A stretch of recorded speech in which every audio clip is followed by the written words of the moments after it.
Uchinchi pokoleniya propanda yurgan akalar, mashinaning har zapravka qilganda legirovkasi o'zgarib qolyaptimi? Bitta zo'r fishka o'rgataman. Bu reduktorda ichiga yog' to'lib qoladi. Shuni hisobiga diafragma gazni yaxshi tortib bera olmaydi. Shuning hisobiga legirovka tez o'zgarib qoladi. Nima o'zi qanday yog'ni to'kishdi? Video davomida o'rgatib ketamiz.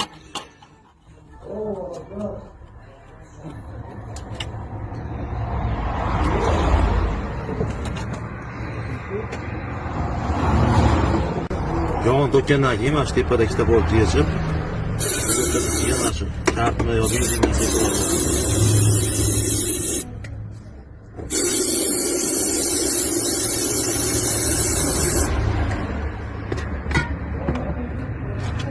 Karbimiz reduktor ichida yog'larni pastga olib tushib ketadi.